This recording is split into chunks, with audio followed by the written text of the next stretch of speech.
It's one of the most famous Greek myths. Legend told of the ultimate monster, a half-man, half-bull that fed on human flesh. The Minotaur was so dangerous, it was hidden in the depths of a maze it couldn't escape, the Labyrinth. But then came the ultimate hero, Theseus, who ventured into the heart of the lair and slayed the beast. For thousands of years, most believed it was just a story. But could the tale of the Labyrinth, Theseus, and the Minotaur be true? There is a physical, historical reality upon which these Greek myths are based. One English archaeologist was determined to prove the myth was fact. He became obsessed with the idea of the bull and the labyrinth. And in his search, discovered a lost civilization. The boundaries between prehistoric and historic were no longer hard and fast. This is the story of Arthur Evans and his quest to unearth the Minotaur's lair, the Labyrinth.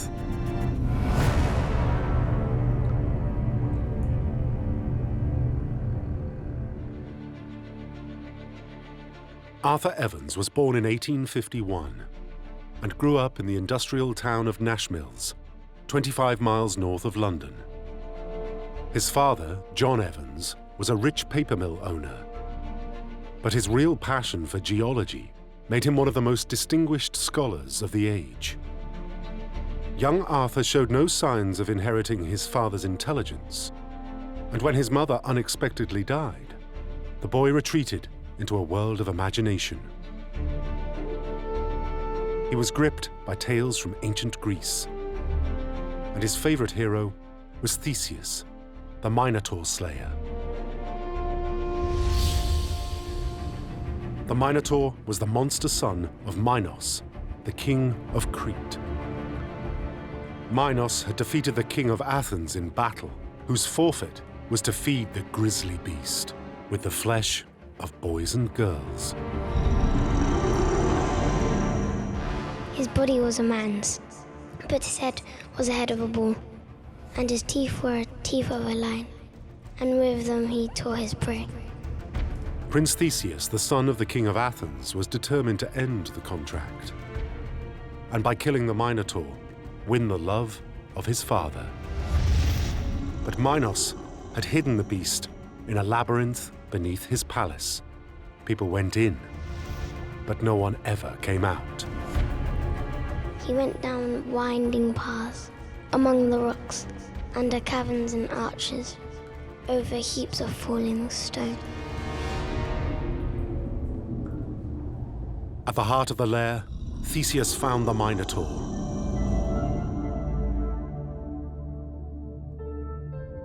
And charged at the beast.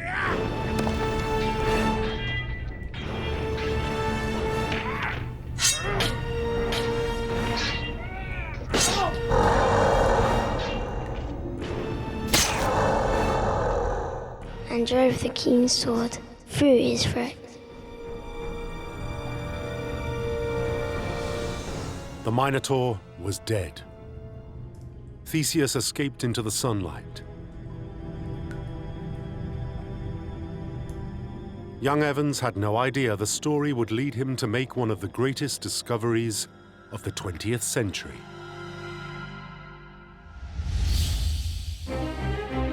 But by the age of 24, he'd had enough of just reading about adventure. He wanted to live it himself, to make his own mark on history. His father, the great John Evans, had set the bar high with his discoveries of Stone Age Britain. All sons of great men struggle, and they struggle under their father's shadow, and I don't think Evans is any exception to that. Evans was referred to as Little Evans, so I think this may have been a bit difficult for him. Evans was determined to find a way to prove himself. He sees himself as kind of an adventurous character out of a novel almost, because he's heading off for adventure, and he knows that it's going to be quite dangerous. So he set off for the most treacherous place he could think of. the Balkan states of Eastern Europe, ruled by the crumbling Ottoman Empire.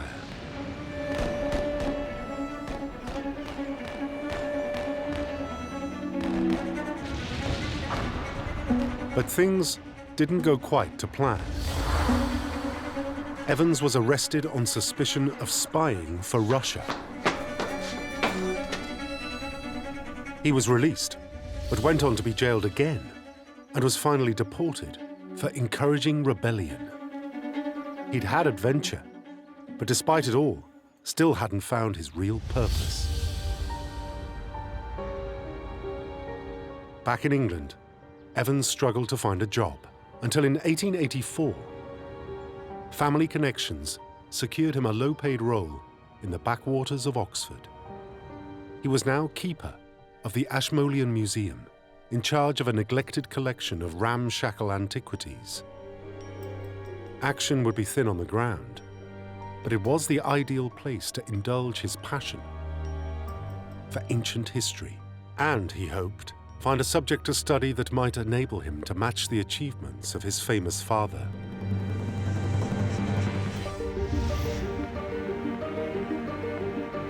Evans's timing to make a name for himself couldn't have been better.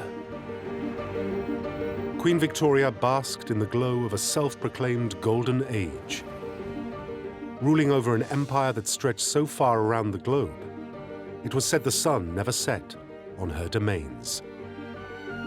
Britain saw itself as the intellectual capital of the world, inventing the steam engine, the telephone, and the first light bulb. Engineers like Isambard Kingdom Brunel were pushing the boundaries, with architectural feats like Paddington Station, the world's first underground railway, and the largest ship ever built, the Great Eastern. Scientists around the world were making headline news. Chemists were filling the periodic table with new elements at a rate of almost one a year.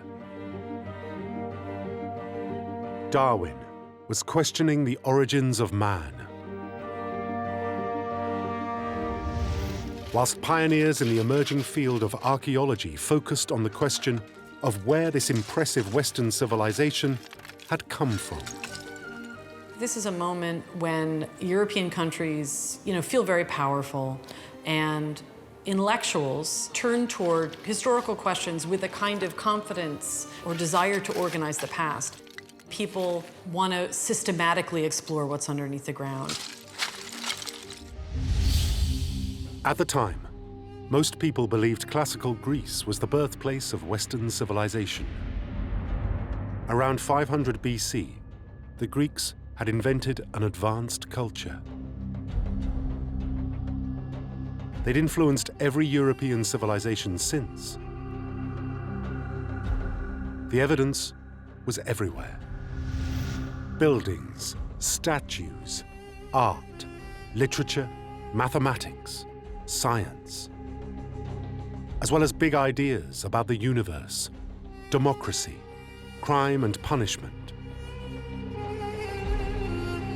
Some people doubted these had existed in Europe before the Greeks.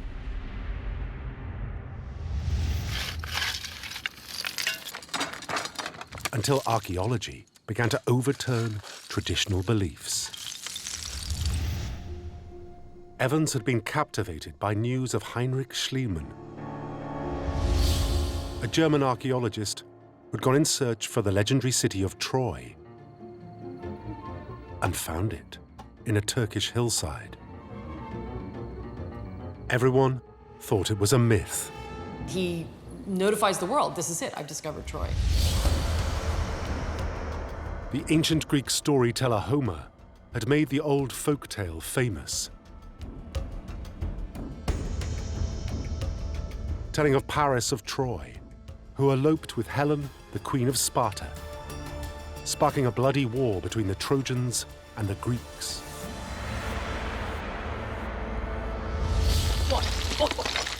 And this is really the first moment when anybody starts to believe that these myths that survive from the classical period aren't just myths, but are based somehow in history.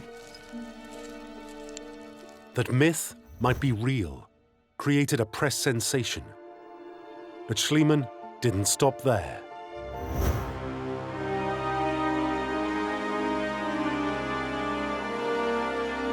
He went on to the fortress at Mycenae in mainland Greece,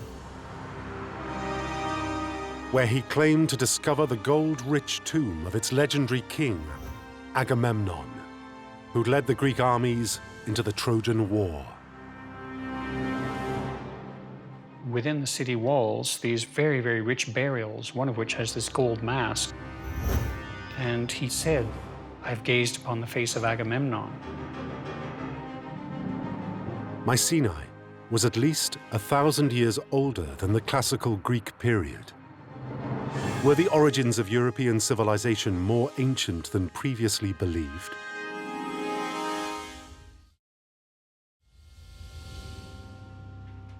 He confirms that there is a physical historical reality upon which these Greek myths are based, and that is extraordinary.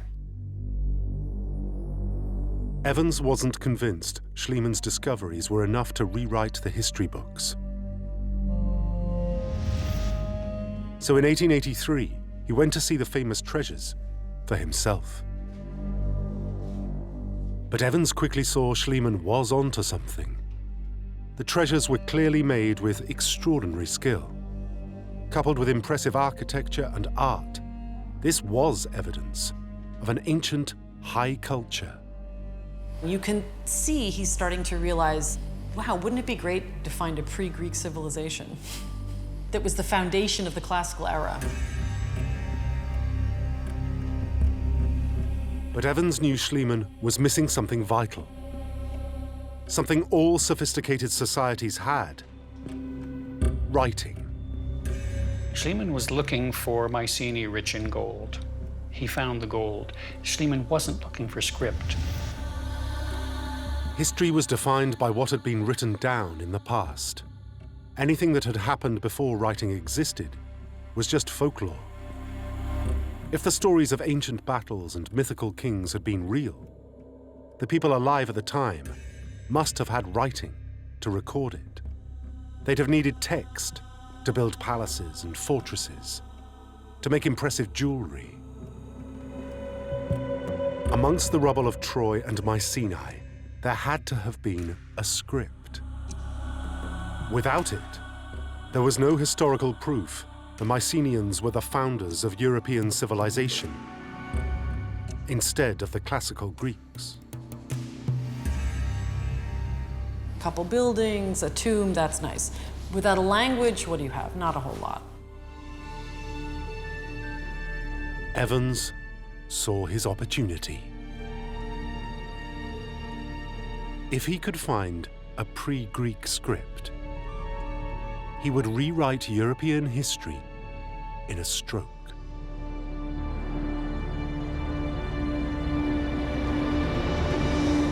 And he would no longer be little Evans. He would secure his place alongside his distinguished father.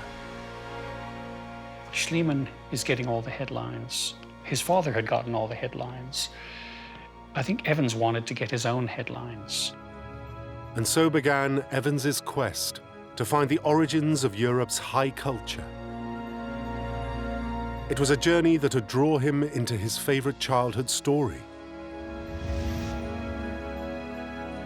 If the Trojans, the Mycenaeans, and King Agamemnon had been real, was the Minotaur legend based on fact, too? All these characters are real. Is Theseus real? Is the Minotaur then real? Perhaps there was Labyrinth. 1888, Oxford, England. Back at the Ashmolean Museum, Evans's theory remained just that. With no evidence of a pre-Greek script, he'd reached a dead end. Until his first clue unexpectedly landed on his desk. A priest, the Reverend Greville Chester, had donated his collection of ancient seal stones. He'd bought them in bazaars across Greece and the Middle East. Evans was told some of the stones may be from the area around Mycenae, and some had come from the island of Crete, the home of the Minotaur myth. When Evans first gets his hands on them, he knows that there's a direct link through to what Schliemann's been finding on the Greek mainland. They were small semi-precious stones, red and green jasper, amethyst, and cornelian, used to sign for goods or documents by stamping their imprint into clay or wax, like a signature. But as he examined them, Evans saw they were inscribed with minute images and symbols he had never seen before. Until now, these stones had just been collected as curios by wealthy tourists on their travels. But Evans wondered if the images could be the ancient writing he was looking for. And one in particular clearly fascinates Evans. It is a prismatic stone. That is to say, each side has a different carving on it, and so a different sort of image is made by impressing each side. Evans spends a lot of time looking at this, and this is, I think, one of the pieces of evidence that builds the argument in Evans's mind that there is a language to translate. The stones were an intriguing clue that writing may have existed before the classical Greeks. But Evans knew he'd need a lot more stones if he was going to identify a complete script. And he needed to prove, if it was a text, it was older than the Greek alphabet.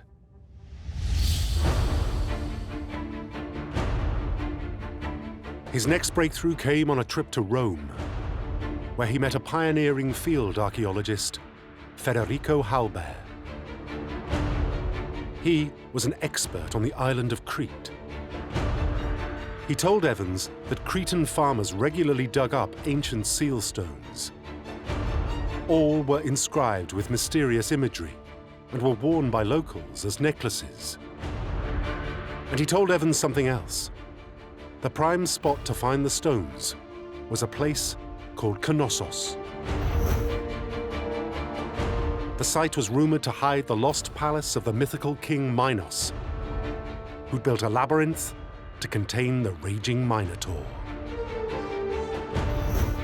Evans was intrigued. It was dawning on him that the origin of the earliest European writing could be entwined with the Minotaur myth. And both mysteries might unravel at Knossos in Crete.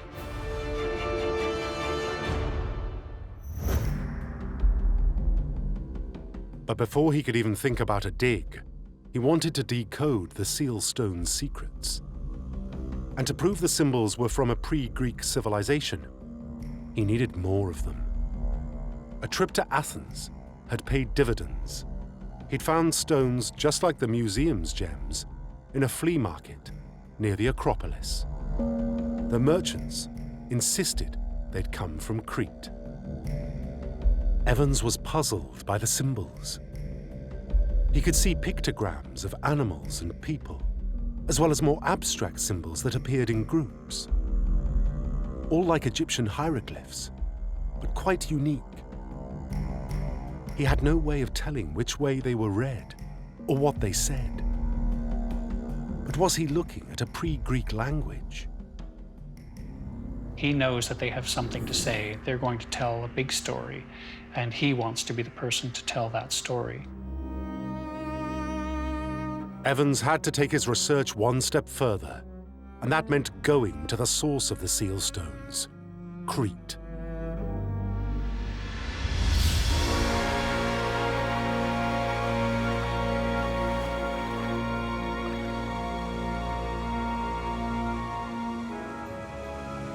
Evans was well versed in the ancient writings about Crete as he sails down to Crete for the first time. He must have been very, very excited. And as you come in from the west, he could actually see this landscape that he'd heard about from the ancient authors. After 6 years studying the seal stones, Evans climbed the hill at Knossos in search for the remains of the legendary palace of King Minos, the home of the dreaded Minotaur. You know, it's in the middle of an olive field. Things do grow over. It sort of looks like an abandoned archaeological site. He jumps down into one of the trenches. These were very deep trenches. Down in the bottom, he finds the walls.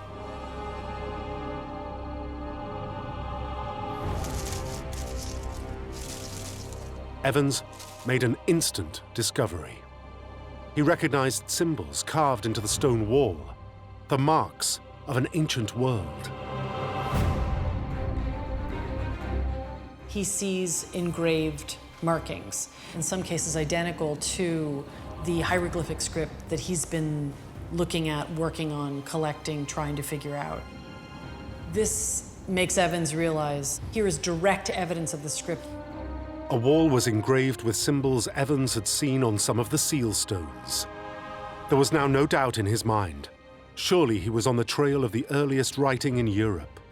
Then he made another discovery, which fired his imagination even more. It all becomes very real for him because he sees what we call the double axe.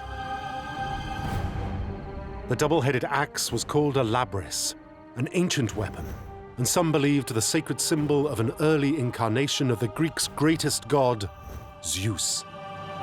Myth told of Minos and Zeus's alliance. Evans was convinced the mark proved the building had been Minos's palace. He believed the word labyrinth was very similar to the Greek labyrinth. Was there a connection? Was this the first stage in uncovering the truth about the Minotaur legend?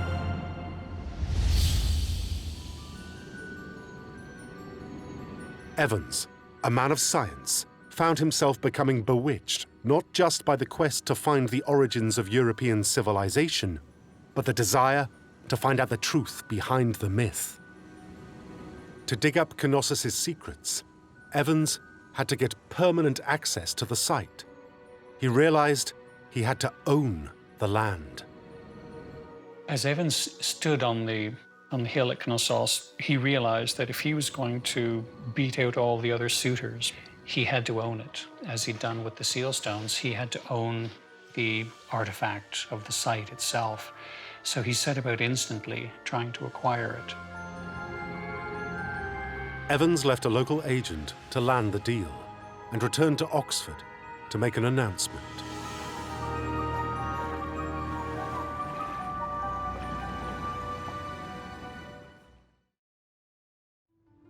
During Evans's travels around Crete, he'd bought a considerable number of seal stones. With more symbols to analyze, he'd managed to identify more than 80 different characters. And he suspected he'd found not one, but 2 variations of an early script. He presents a paper basically saying that this is the earliest script in Europe. And so it's a huge, huge coup. Evans had identified pictograms on some seal stones, images to signify animals and objects. But other stones had abstract symbols engraved in a line, a linear text.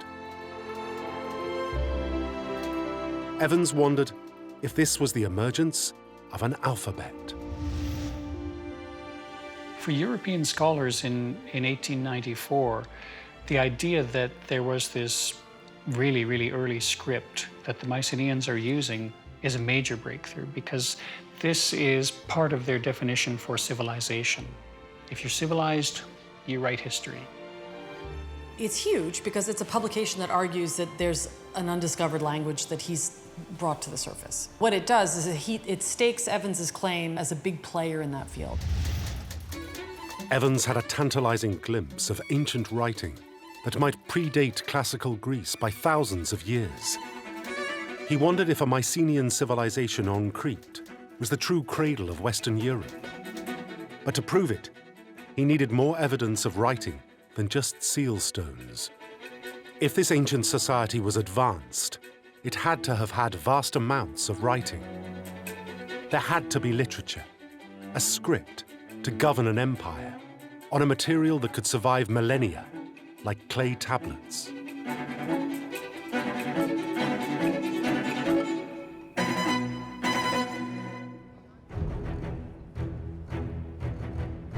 Evans waited for news on his land sale. War was now brewing over Crete's independence from the Ottoman Empire. But he was undeterred. On the 6th of May, 1896, he paid out £235 for a quarter share of Knossos, equivalent to £22,000 in today's money. By law, he could now force the other owners to sell their shares and become the outright owner of the site. There is a great sense of luck about Evans being there at the right time and having the money to buy the land at the right moment. And I think time and chance was everything as far as Evans was concerned. Nobody else can come in and take the prize away from him. And so this is a huge moment for Evans. This is going to be his big discovery. This is what's going to turn him into Schliemann.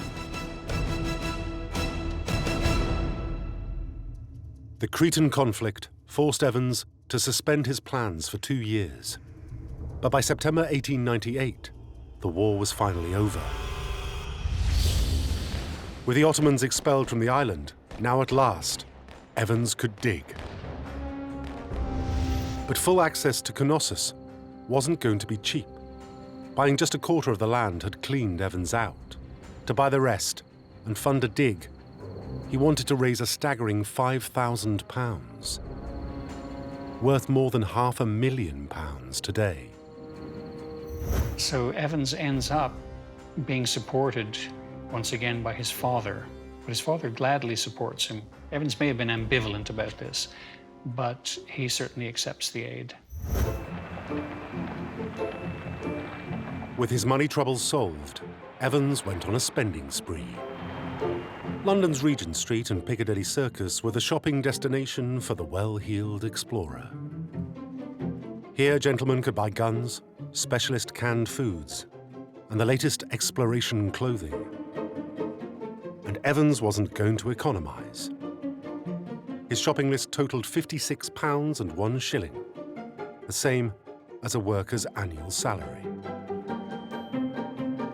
And so he's criticized for, having lavish tastes. He has champagne, he brings all his food out, hampers of all kinds of goodies.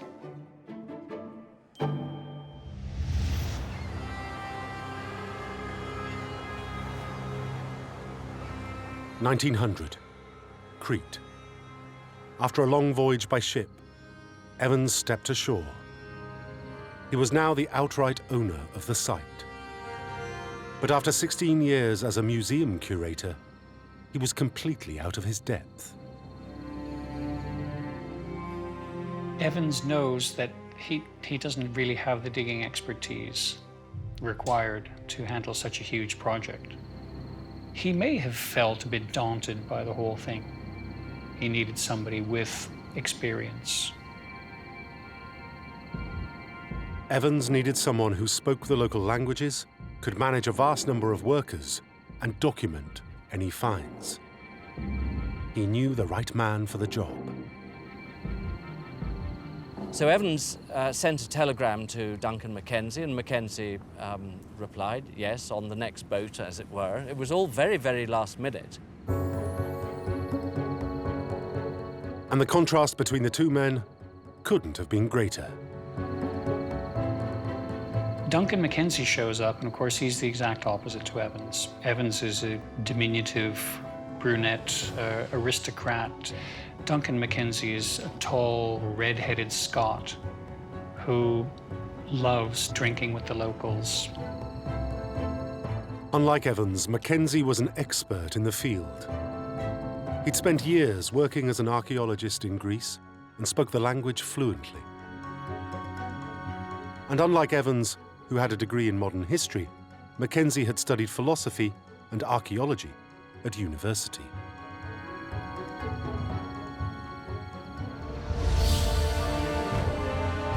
Mackenzie hired diggers and the group set off for Knossos. It was a moment Evans had imagined for 6 years. By 11 a.m., the men had erected a tent headquarters, borrowed from the British Army, and run the Union flag up a pole in case anyone was in doubt who was in charge. Before noon, shovels of dirt were thrown from the hill. The first full-scale excavation of the palace of King Minos had begun. First off, Evans searched for the outline of the building, starting with the walls found decades before. Evans was probably filled with apprehension. He spent so much money, of his father's money. What if there's nothing there to find? What if he's completely wrong?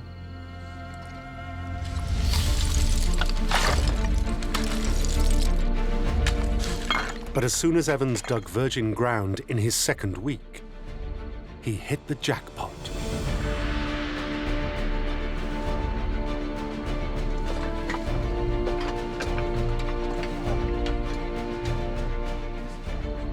At the highest point of the site, there was a clay tub filled with inscribed tablets. This is something that nobody had ever found before in Greece or in Europe.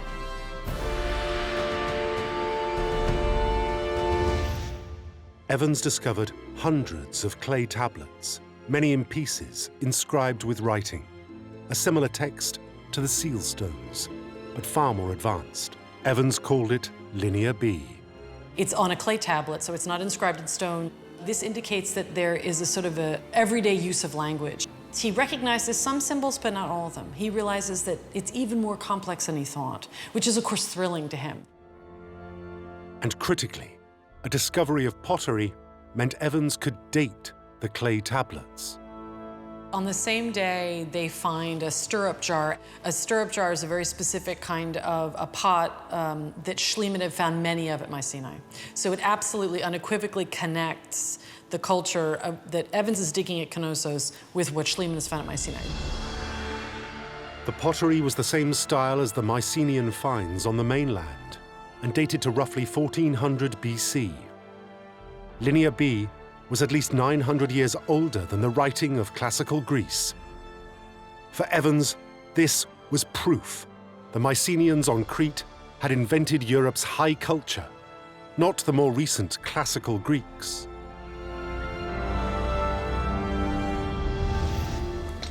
He's so delighted that he sends a telegram to the Times, but also to his father, and his father replies by sending him a huge sum of money to find more tablets. The Times newspaper made the discovery public. And Evans's father was so proud, he wired a staggering £500 to his son to upscale the dig. But however grateful, Evans was anxious his famous father's support might cast a shadow on his rare moment in the spotlight. Arthur Evans writes back to his father and says, thanks, and this is very good. He said, however, this is my excavation, and I have done this. This is my find. It's good to keep this in the family, but let's remember that this is mine. This was something that could not at all in any manner be connected with his father's accomplishment or status, but it was something he had made by himself. John Evans's money was put to good use, and more tablets emerged from deeper in the ground. But Evans saw the writing on these clay tablets was different from Linear B. It seemed simpler and even older. He called it Linear A. Was this the missing link in the story of the script? Did Linear A bridge the gap between the symbols on the seal stones and the Linear B text? Evans was sure he'd discovered 3 stages of writing, developed by Europe's most ancient civilized society. It was an extraordinary feat and a personal breakthrough. Finally, he'd matched his father's achievements. He was now his own man. He's making the sort of discovery that allows him to rise up shoulder to shoulder with his father. But Evans was determined to go further. He wanted to reveal the root of the myth, too. He wanted to find the Labyrinth and the Minotaur. 3 weeks in, the diggers were excavating a room filled with rubble when they discovered a fragment of a wall painting, a bull's hoof. And this, of course, for Evans is the Minotaur. This is where Theseus went in to fight. You have the tangible evidence that you're holding in your hands that links through to the mythological story. It was Evans's first glimpse of what could be a Minotaur. But where was the mythical king? In the same room, Evans made an even more remarkable discovery. Embedded into the opposite wall was an imposing stone chair. He says, I have found the first throne of Europe. Thrones of Europe are important things, and Evans has found the first one. It must have been an extraordinary confirmation of Evans for all the risks he had taken. For Evans, its owner was beyond doubt. It's become the throne of Minos. It's the labyrinth. Everything has to do with Minos. Minos and the Minotaur and Theseus. But so far, no labyrinth.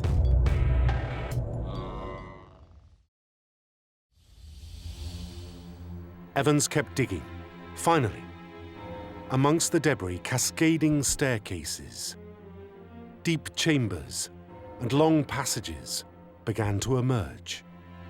So he's excavating through many small corridors and rooms. And this, no doubt, brings to mind this concept of the labyrinth, of course. Evans, the man of science, believed he'd found King Minos' maze, but he wanted to find more evidence of the Minotaur. Then, on day 55 of the dig, the workers were dusting through the rubble when they shrieked out loud.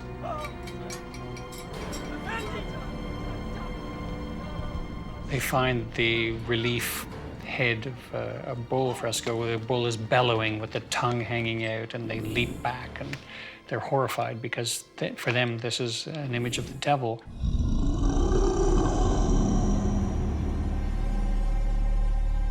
They'd found a three-dimensional lime plaster fresco, a raging life-size bull, nostrils flaring, poised to charge. Evans sees this as really a confirmation that this is the head of the Minotaur. This is literally, in 3 dimensions, an illustration from the mythological past. It's bringing that mythological interpretation of the site closer to the archaeological remains.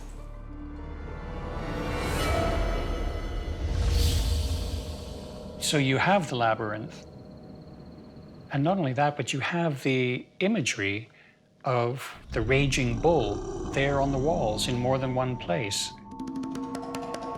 The public must have been completely blown over by this.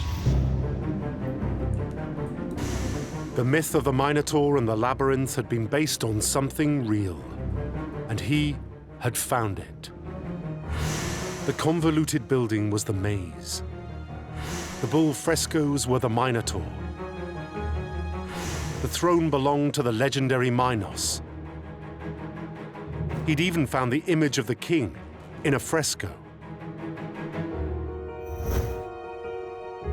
Evans, once a man of science, had lost any reservations he may once have had about myth being true.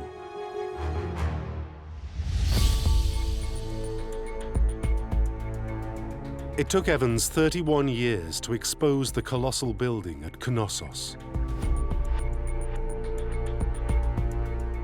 Covering an area of 22,000 square meters, it was the size of 3 football pitches.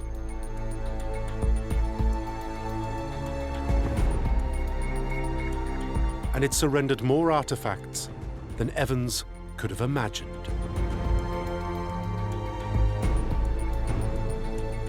Knossos was an engineering marvel, with a vast central courtyard, a grand staircase, and one of the oldest and best preserved ancient roads in Europe. A complex system of aqueducts, a sewage system, even the world's first flushing toilet. Evans had gone in search for the Mycenaeans, the oldest known advanced European civilization. But as his work on Crete progressed, he realized he'd found an even earlier society. He called the people of Knossos the Minoans. They were a highly sophisticated people who'd flourished from the 27th century BC, many hundreds of years before the Mycenaeans had existed. The writing of Crete had to be Minoan.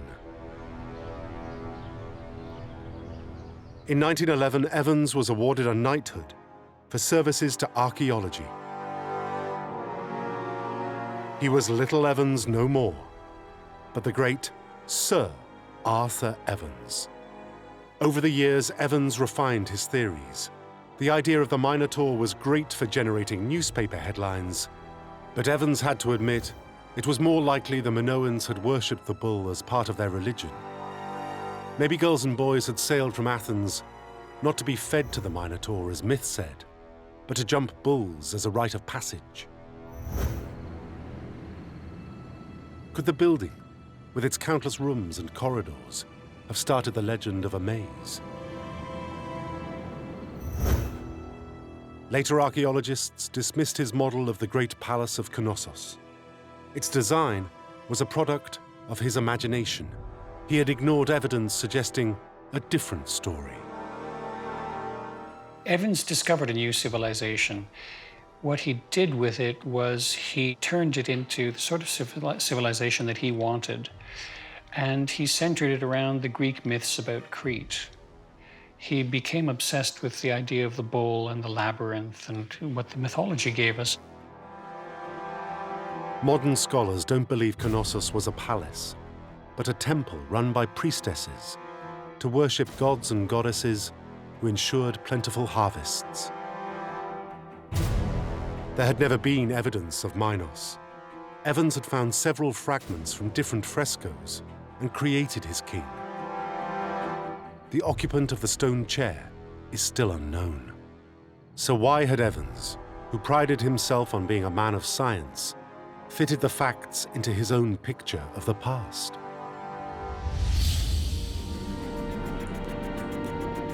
Had he subconsciously acted out the true meaning of the Minotaur legend?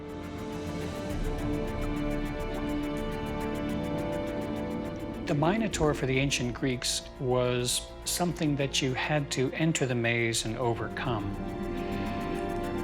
In a sense, it was a part of themselves. Had Evans lost his objectivity because of his psychological need to supersede his father? Had he and his hero Theseus been driven by the same desire to win the admiration of their father? Yes, I will make him love me, for I will prove myself worthy of his love. Probably what the Theseus myth is telling us about is going into a dark place, confronting this wild and untamed part of yourself, and then bringing it down, basically. Theseus had killed the beast, and Evans had slayed his demons. He'd found Minoan writing and what he believed was the origins of the Minotaur myth. And he whispered, "It is done."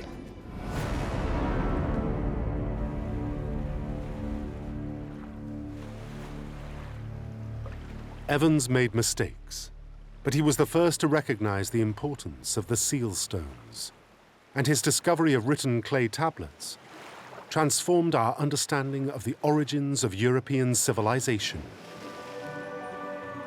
After his death in 1941, Linear B, the advanced writing on the clay tablets, was finally translated.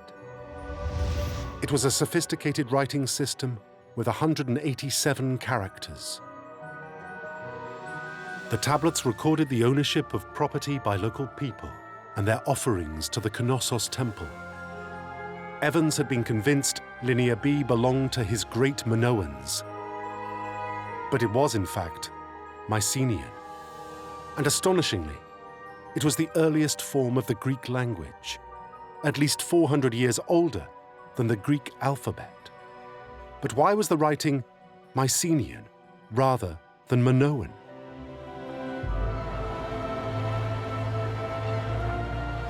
Today's scholars think they know what happened.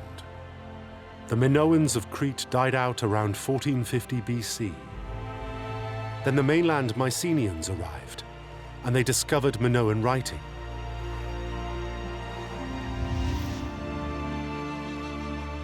The Minoans had been writing for centuries.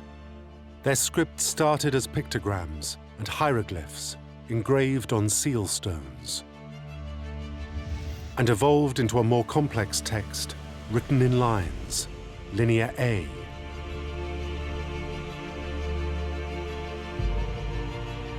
To this day, the meaning of the hieroglyphs and Linear A is a mystery. But experts know the Minoans were writing 450 years before the Mycenaeans. 1,350 years before the classical Greeks. Evans had been right all along. Western Europe's civilization didn't start with classical Greece. It didn't even start with the Mycenaeans. It all began with the even more ancient Bronze Age Minoans, and we only know about them because of Arthur Evans. We now have a chance to look at this golden age and look at the art from this period and the wonderful architecture from this period and realize that this was a really spectacular time for humans. Evans had discovered a long-lost civilization, and in finding Minoan and Mycenaean writing, had left his own mark on history.